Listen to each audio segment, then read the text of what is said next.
Okay. Hello, hello, dear world of mine. One can hope that in today's live stream there will be enough audience participation. Okay. Hello, everyone. Thanks for tuning in. If you have found this channel, I honor you and I wish you the greatest blessings. However, my intention is of exploration and the exploration of the unconscious of man's mind. The title of today's episode, it's a beautiful day. The title of today's episode is When Nature Reveals the Ultimate. Another way of titling this episode would be The Ultimate Revelations of Nature. And so I do want to talk about this because I find that it has to be spoken about or it will be forgotten. That is the world we live in. Either it must be recreated in our attention or it will fade as a distant memory. If you notice, there's something interesting about thought. Actually, I'm going to get into this a bit later, but I'll tell you this. There was a man named Carl Jung. And Carl Jung has this quote where he says there are things known and things unknown, and in between are the doors of perception. Oh, I'm sorry, that's Aldous Huxley. Carl Jung says, this is what I want to say about Carl Jung. Carl Jung says, unless you make the unconscious conscious, it will dictate your life and you will call it fate. That is the important thing. That is why I feel a sort of innate, intuitive inner calling towards the evolution of the civilization into its advancement into the subjective realms of its being. You see, we are subjective creatures. Ever since in evolution there occurred a sort of physical separation. Once the creature was physically separate from the world, it became a creature in the world by assuming an identification of a subjective being. What I'm telling you is that the moment the objective evolution completed, the subjective evolution began like a metamorphosis of a caterpillar. You see, a caterpillar is a very unique being. In a very short time, it evolves into a totally different creature.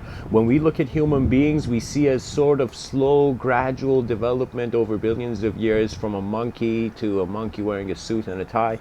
And, and so, in this monkey business of ours, in this civilization of ours,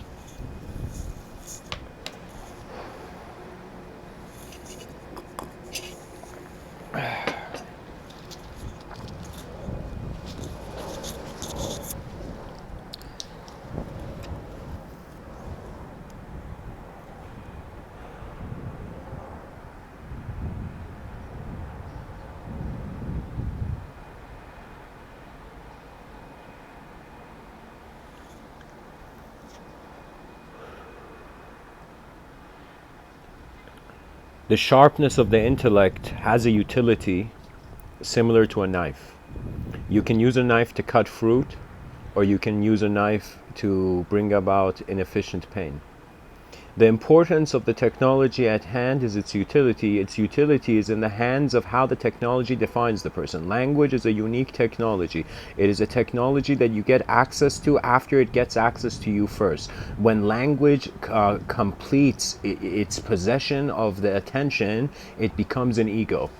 When it becomes an ego, in some sense, what I mean by that is that you start living life as if you're a thought, you're a snapshot, you're a painting on the wall. That's what your beliefs are. They're paintings on the wall. For how long on the wall of your mind do you want to keep the same paintings? For how long do you want to move?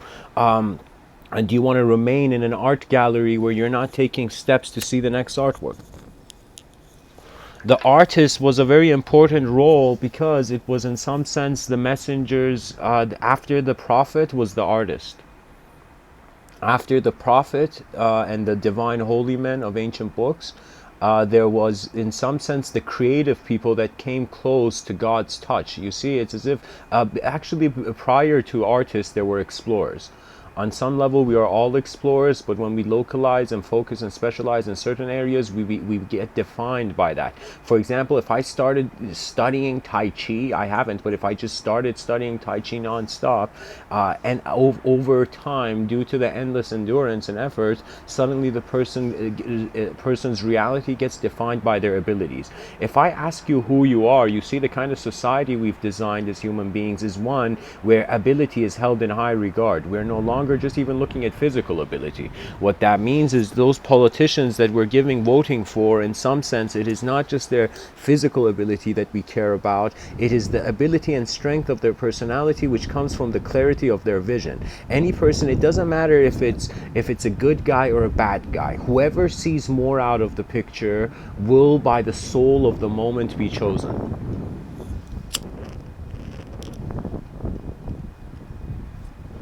For me, karma was like the referee, and everybody else in the world was kind of like the football players, each driven by a certain goal, yet the referee decides how valid their effort and action was.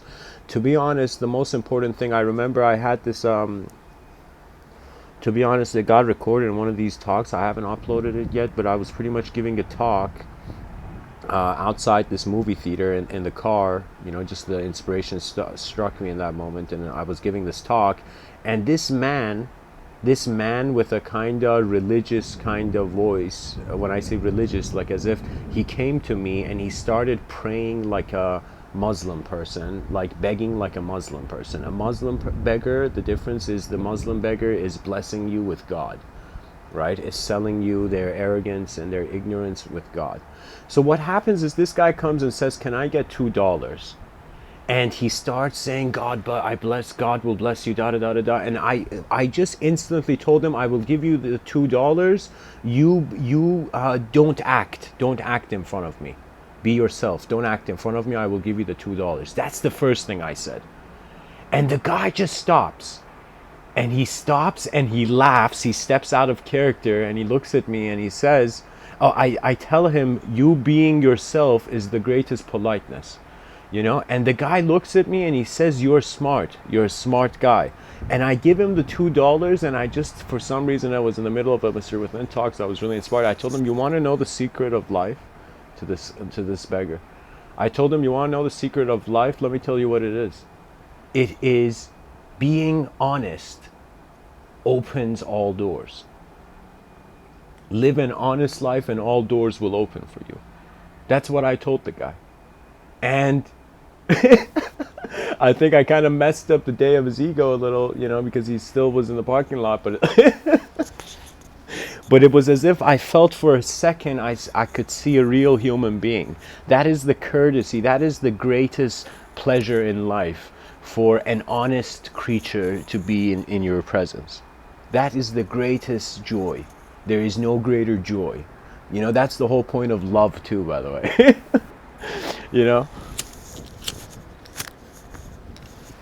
Some households, they're kind of humorous. It's like the kid gets upset at school, and then the parents are like, this kid, he's in love probably.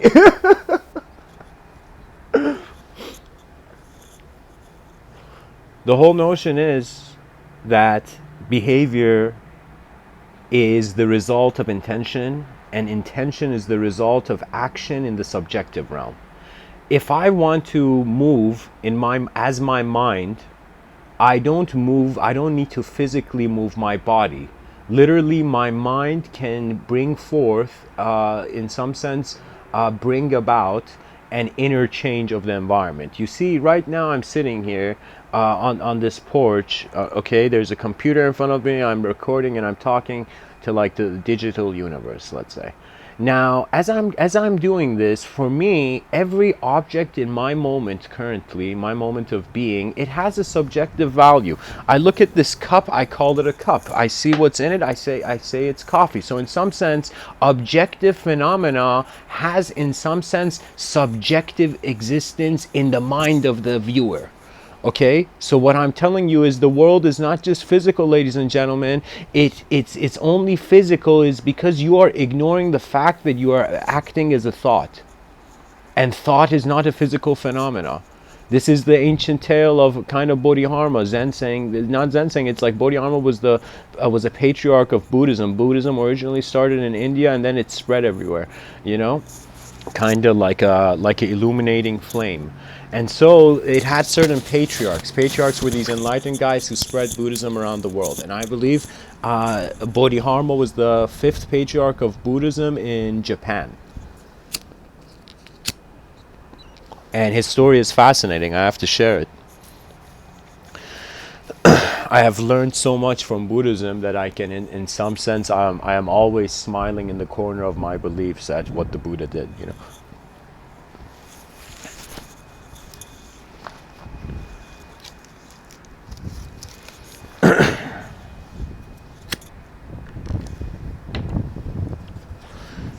Long story short, Bodhidharma, this enlightened kind of chaotic personality kind of a person, sage, he enters Japan. He suddenly, the emperor wants to see him. He goes to see the emperor. He's in the throne room. The emperor looks at him. He says, Bodhidharma, you enlightened Buddhist sage, I've literally made so many Buddhist temples, spread Buddhist teachings all around the land. Tell me, Bodhidharma, O enlightened sage of Buddhism, is there no merit? Is there nothing good in what I have done? You know, tell me, what is the reward of me spreading Buddhism and building thousands of monasteries? And Bodhidharma looks at him and says, all you have done is foolishness. He scolds a king. That's the level of a sage he was, guys. He would scold a king. And he scolds the king. And the king is like kind of shocked, speechless, and Bodhidharma is like, all you have done is foolishness, and he leaves. And Bodhidharma is so next level badass, like he's so next level enlightened, he goes outside of the kingdom, walking after like a long time. He literally meditates by being, his face is 1 inch away from the outside of the wall of the kingdom, where he kind of spoke to the emperor. Right? And he goes into this meditation, and the reason his face was facing the wall was that if his eyes open up, he can instantly not get pulled by material reality. Of course, there was a sort of extremeness to the world, a sort of savageness and wilderness to metaphysical landscapes back in the day that in some sense no man can in some sense recreate. That means I sometimes attempt to unravel perhaps the potential kind of psychology of these certain figures in history, but I am always left to the potential of my vision, you know. And of course, so what I'm saying in some sense is that Bodhidharma is meditating outside this kingdom, faced against this wall, okay, this palace wall. What happens next?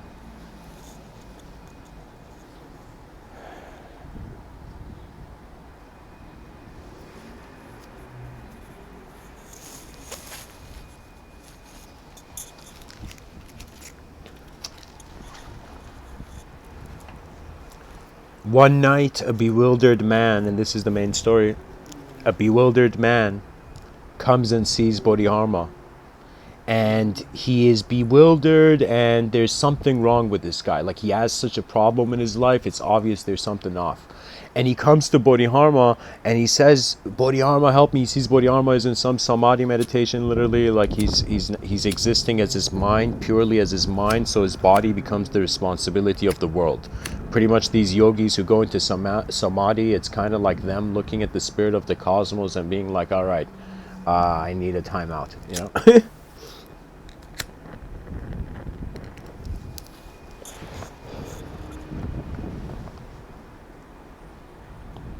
It's like a timeout from individual existence, samadhi.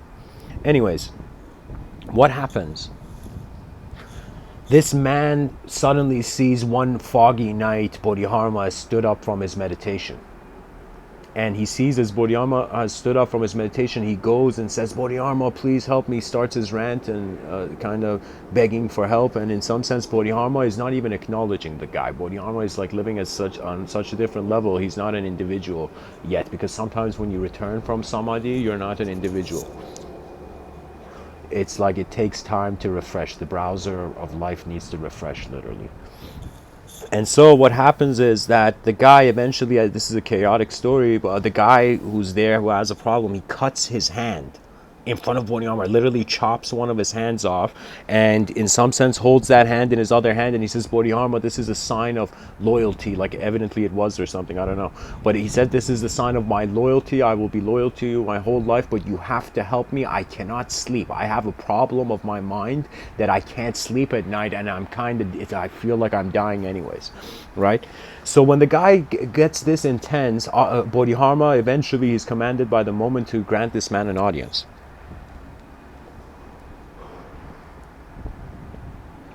Bodhidharma says, what is it?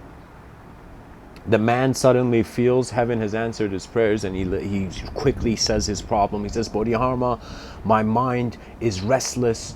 I have not slept in so many days. Please pacify my mind.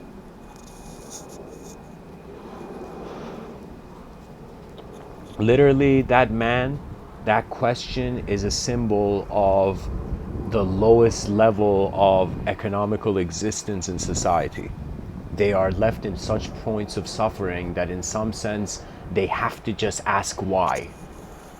You know, they have to, it's like, how dare the cosmos be this intense? And so what happens is very fascinating. When this guy says, please pacify my mind, it's as if before the guy finished his sentence, there are whirlwinds moving behind Bodhidharma's eyes, whirlwinds of thought, tornadoes of thought. And he looks at the man and he says, I will pacify your mind. But, as if he's striking the veil of thought, bring your mind in front of me here right now and I will pacify it. And it's as if a shocking sentence enters the ears of this man. He's like, bring my mind? This mind that I've been suffering with. He's like, okay, I'll bring you my mind. And he thinks about it and he sees he can't find his mind. The mind is not an object. He realizes it. He can't find his mind. He looks at Bodhidharma. He says, I can't find it. He's shocking. He's going into some existential kind of change. And in that instant, Bodhidharma delivers the killer blow. He says, there. Your mind is pacified. And he says it with a tone as if, dear human being, your suffering did not exist. How dare you play this charade?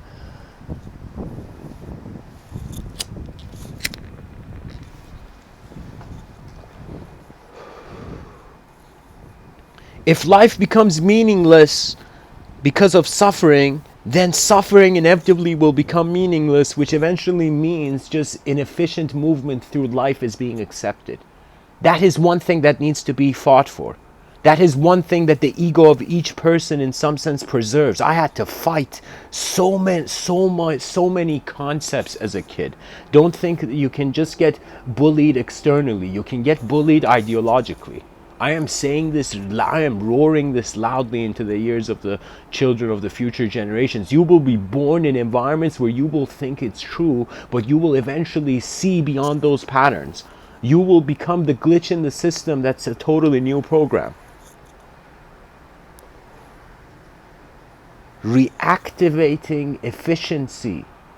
Every goddamn species on this planet, whether it's ants, whether it is birds, whether it is fish, they all swim together. They all are synchronistically rhythmic. When we look at human beings, we're all in our own technological boxes like, yeah, we're powerful people. We're free and powerful people, even though the world is going to shit and we don't care about it. We're too entertained. We have entertained ourselves to be blind to the responsibility that protects us from extinction. And of course, I am the fool here. I am the fool.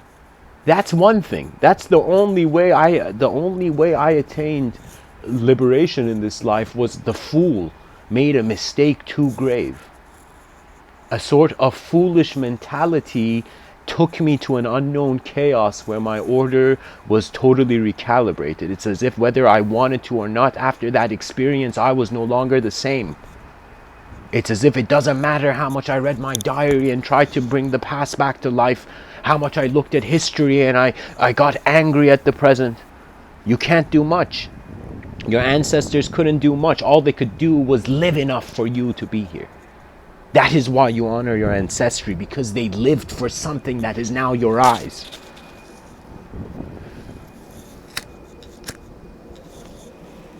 And this whole point of it is, to be honest, honoring your ancestry. Eventually, our roots are natural.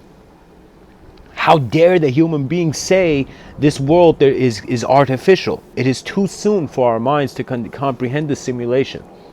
Let me tell you why. Because we are idea obsessed creatures. That's the only issue. It doesn't matter where we go, we will get trapped. There's this Zen story that says there's this dude who's meditating on this grassland. He suddenly gets some enlightening vision. The Zen story says there's this dark minion in some other dimension. He sees this guy get enlightened. He's like, holy shit, this guy's seeing more of the world. And he runs to the Dark Lord and he says, Dark Lord, this dude's seeing more of the true nature of reality. What do we do? And the Dark Lord says to the minion, which is the moral of the story, says, don't worry about it.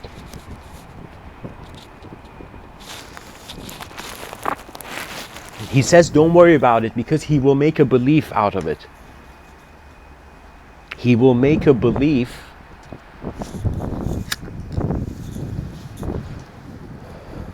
out of his new experience, and he will, in some sense, because he will make a belief out of it, that's the response of the Dark Lord. He will consume it, contain it, and again entrap himself in a mode of living as a character in some story. It's like, yay, do you know how many goddamn stories I've lived through since my beginning of existence? Since I entered this kind of theatrical play we call civilization. Life is a performance, ladies and gentlemen. If you don't treat it as a performance, you are not giving a shit for a lot of moments in your throughout the day. You have to see the spirit of the animate force. Do you know, it becomes really interesting, because fear, anybody who still has fear, existential fear, you literally have been, you have just been lost in step one, as if there is like 17 steps, but you are still stuck on step one, fear. Because fear chains you. Fear and desire, they're not wrong. Okay, it's not wrong to, like, when you're thirsty, desire a glass of water and drink it. You're not going to go to hell. Okay, but the issue is when you just drink a glass of water and nothing else. The issue is when you are in a world of various dimensions, yet only you limit yourself to certain subjective ones. And I understand, I was raised in a theocratical culture, you know, when I was really young. I was raised around religious people, way religious people, to a point where it's like, it's hilarious. The parental side of my family were all religious, kind of wealthy businessmen. On the other side of were kind of like, you know, more like communist, Marxist, atheist, scientist, educated kind. You know, so it's like my uncles on my mother's side were all lived in Europe, and my father's side, they were all religious people in Iran. Not all of them, but mainly most of them, right? And so I had conversations with many religious minds, and do you know what you find? You find the limitations of language. That's it. You literally can't talk to the dude about something the dude has no intention of wondering more about. It's as if you don't care about cars, and somebody is telling you, hey man, there's so many different kinds of cars, giving you all this, and you're like, well, I don't care, bro.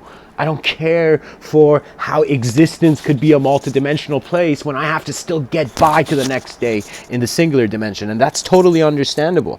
We have to survive to be here, but this constantly wanting to be here seems like an eternal urge, and that is the clue. Evolution is occurring at the edge of eternity. It's like the same point, different lines are connecting it, going through it.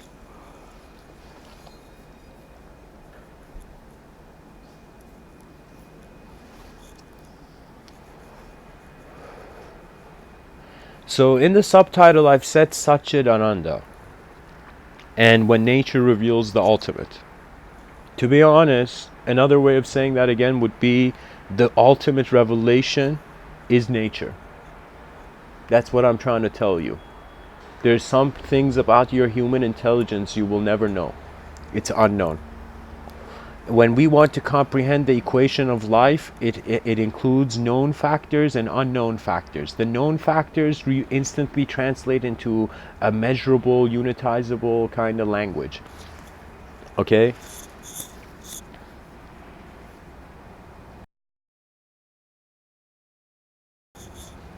And the unknown factor is the mystery. So I want, this is somebody who is truly an artist where they know where nothingness is. The greatest teaching that any human being can share with another is just an acknowledgement of emptiness, and how that emptiness is an opportunity for the liberative force to arise.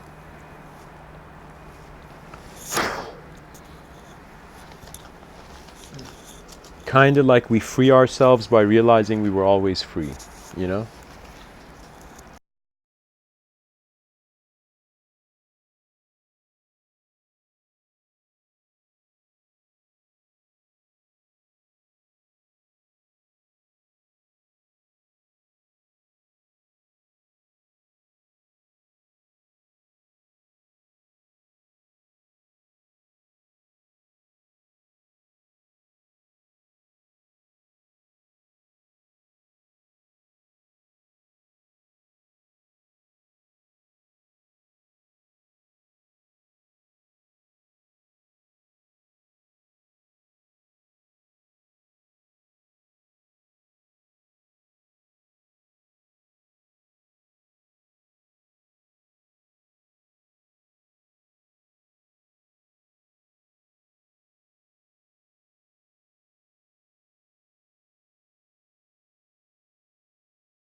Okay.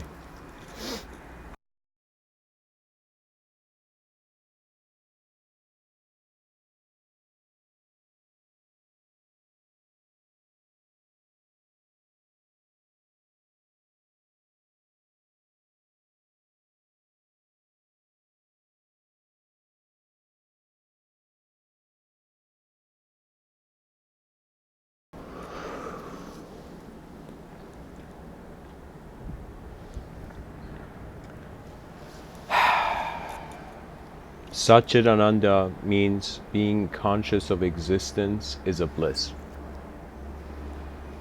Sat-chit-ananda is in some sense how a non-dual bliss arises when the witnessing point, still point of the moment has been found. Right now, if I ask you, where's the center of the world?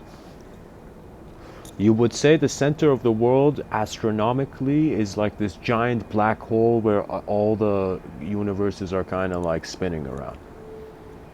Pretty much it's an unknown holding everything. The center of the wheel of manifestation is unknown. Okay? So, however,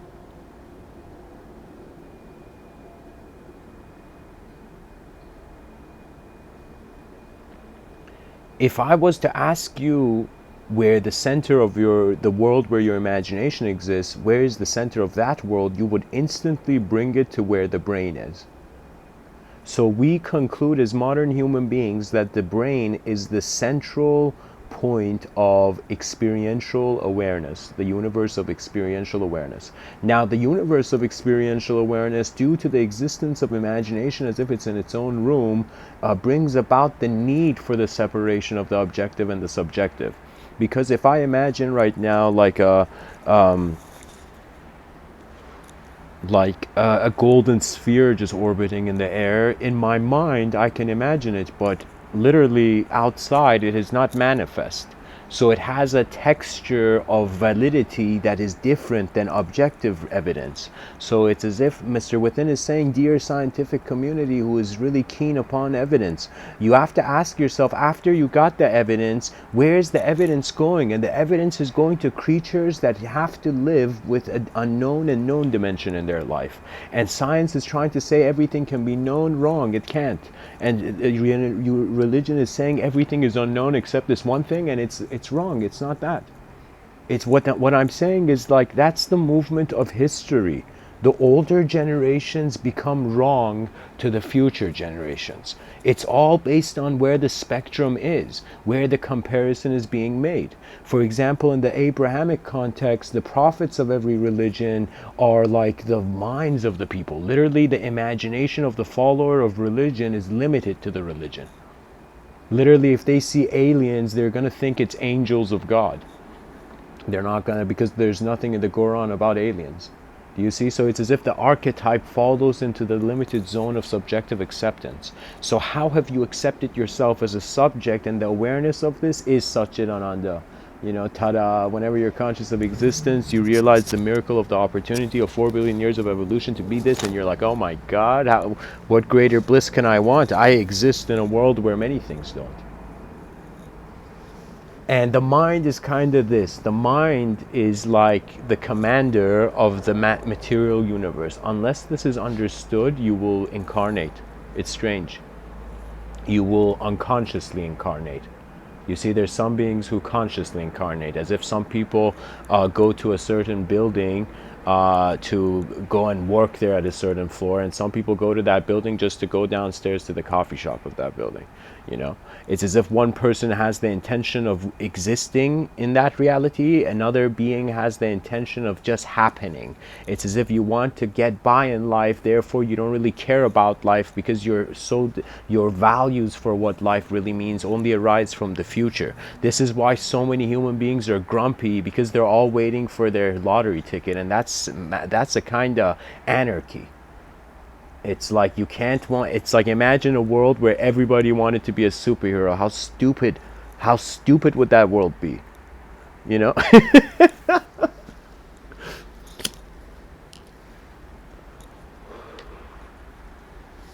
It's like you need to save yourself from the ideology that was spoon-fed to you by your environment. In some sense, when mysticism is something they don't tell you about it, it's a reverse engineering through various evolutionary stages of history. You see, right now you have a brain where some neurologists say like you're using maybe like 12% of it. Most brain activity is occurring in the frontal lobe region between the two hemispheres, therefore kind of like a central guidance to two dimensions of the brain, two hemispheres of the brain. However, what's with the rest of the brain? How do we access it? Now, the thing is, it's as if we've been given an instrument where we're not playing to our best ability. It's as if we've been given a piano this biological existence, like we've been given a piano, but we have no idea what we're doing, and we're just randomly pressing buttons, and we're like, why isn't the melody of life beautiful, incredible? Why is my karma strange? Well, of course, the intention has to come into consciousness. Right now, the human being, it tends to live through many programs. So if you even hear my talk and you care for the words I'm saying, well, I am impressed, because the world has been selling you a different story. And it's more convincing. The world is saying that we're temporary beings, so inevitably all our philosophies is who gives a fuck. And this who gives a fuck makes us not care for this collective responsibility we require into bringing about the modern multidimensional renaissance. There's this renaissance that's going to happen in the future. You know, it has already started. The seeds were planted before I was born, but I'm saying there's this great emergence that's going to occur through a global community. It's going to be a renaissance of reverse engineering. I call it the multidimensional renaissance because it's the first time all human beings are getting inspired. Literally, their attention is all coming onto the same point. That point is maximizing the potential. That point is the new story of humanity that requires to be designed, because language has architecture, and the structures you stay in are the structures that stay in your mind. How can I tell you? It's like they remain there. You have to, it's like a person who doesn't internally die in life hasn't grown up. It's a death. The inner child is not there all the time. The inner child dies, and you cry, and then what remains is you. In certain dreams, I have in some sense died. I'm not joking. It's kind of insane. So I don't know why, like, I was even conscious of the dream, but it's like, you know, I had this dream where when I died, it's as if nothing had changed, and that's what shocked me. It's as if there had always been a presence of attention that was attributeless from the beginning. This presence of attention there is a dismantlement. So what happens is, I can say, is that if there was a chance that this human being, the human being is a multidimensional being, to wonder about that multidimensionality is an exploration in the unknown, which Carl Jung would give you a high five, because this is an attempt of making the unconscious conscious. Education is, to be honest, it should be like a battleground, but the educational system is so lame. LAME, like that should be the ultimate acronym that defines the modern educational system.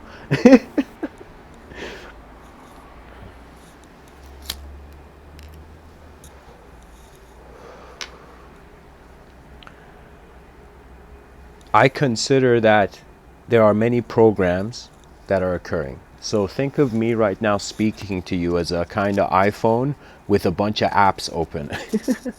So these apps are streams of thought. They are various ways that subjective phenomena given freedom moves. So your imagination is literally, you got to treat it like with the same respect as you treat like a new being to this world. You see, children are divine. Children must be protected. This is something that's just innately in our species. Just like how we see in movies the dude sacrifices himself to save the kid. There is a reason he's doing that. There's a reason he's doing that, because he wants the future to be able. That is the ultimate sacrifice. It doesn't matter how much the ego is pushed aside, up and down. It's as if the kid was stressed, and the parents were like, "Hey kid, why are you stressed?" And the kid was like, "You don't understand." Nobody understands. There are inner landscapes you're witnessing. There's an inner world. You can ignore it as much as you want, but it's there. It has to be there, especially when you speak. You have to be a character in a story, therefore the ideological kind of shape-shifting of the attention occurs. If you stay too much in the state of an idea, you will in some sense become an object. That means you care for a subjective existence, to be honest, as long as it serves you. Right now, Everybody thinks they know what they're doing, and that's the problem. Self-assurance can lead to extinction.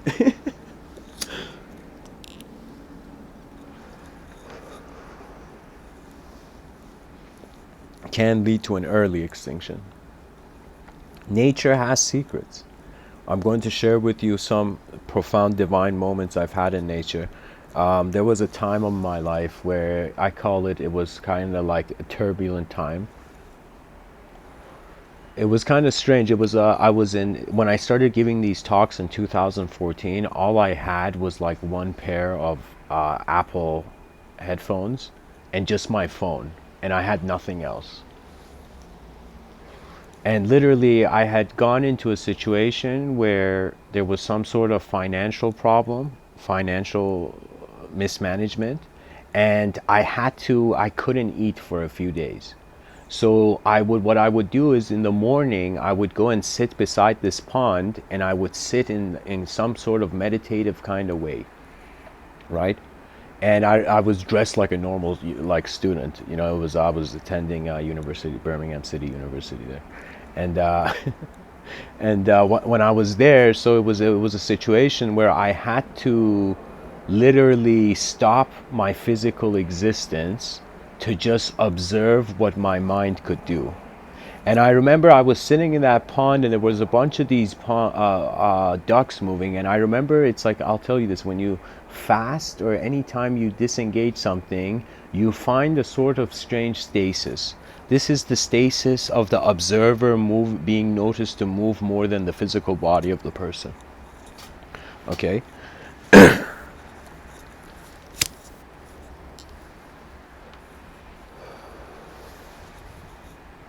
So while I was sitting there, and I remember, because you see, you only suffer if you have a story attached to you. I remember in that moment when I was sitting by the pond, I was no one. That was the freedom. I was no being. I was nobody. I was just a moment of attention present. And I remember I had such a stillness to my moment that I could notice divinity's movement. And suddenly I see this bird fly from behind my head and fly towards this bench diagonally. And I hear this sort of voice animate in my mind, as if like suddenly I had these thoughts arose, as if my antenna picked up these thoughts. And suddenly it was like, I hear this thing where this voice says, you got to get up from this place and go sit on that bench. And I was so selfless in that moment that I just listened. And I went and sat on the bench. The moment I got up and I had taken 3 steps, I saw the whole family of ducks stepping out of the pond exactly where I was sitting, as if I was blocking the way. And I went and sit on that bench, and I looked at like that duck family kind of like a step out of the pond and exactly past where I was sitting. And I kind of realized in that moment it has to do with the evolution of the emotional intelligence beyond intellectual means. That's the kind of crystallization of the synchronistic intuition.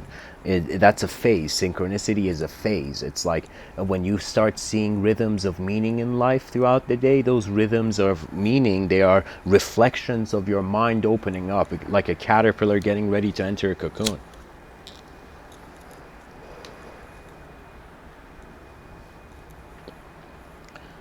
So that was a very divine moment. That was kind of like the voice of the present moment. It's like there was an intelligence prior to me imposing any intention. So any person who just stops doing whatever they're doing, you will become aware of the environment instantly. And then eventually, if you're still for like more than 20 minutes, what's going to happen authentically, if you're still, what's going to happen after 20 minutes is you're going to notice the movement of your mind moving faster than your body. When your mind moves faster than your body, you get slightly pulled inward, so you go into this daydream semi-conscious state. It could happen whenever. When a person gets bored, they tend to enter that zone. Let's call it semi-dream zone, when you enter the semi-dream zone. This semi-dream zone is also found something similar to it when the person is about to fall asleep.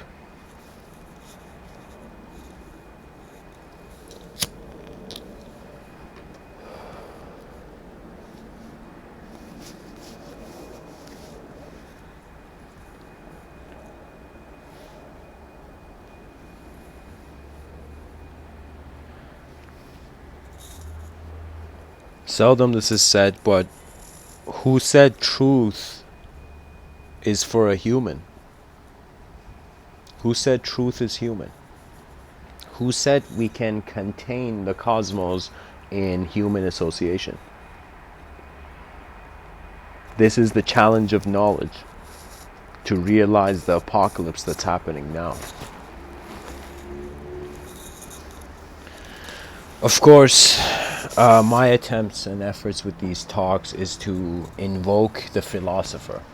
I am speaking to the philosophers of future generations, the rebel philosophers, those who know that their eyes are meant to share something. There is a war going on, a war of language, and it's ancient. And you, dear listener, if you're a young child listening to this, you have entered the system. You've literally just entered the battle zone. And this battle zone is a battle zone of which ideology and forms of language continue on. It's as if, just like how there's survival of the fittest between human creatures, animals, there's also survival of the fittest ideology that these human animals want. So ideas are constantly passing on into the future generations in accordance to the identification of the human being with where their attention truly goes. If we really look at it, we can never say there is something called as good and bad, because what it is literally a spotlight of attention roaming through a spectrum of various forms. It's like the world has many colors in it, implying many truths, rather than just one image. You see? A belief is keeping the world in an image. It's so easy. Literally, somebody could write down on a piece of paper, God was here, and we can all worship that piece of paper. You know? Like,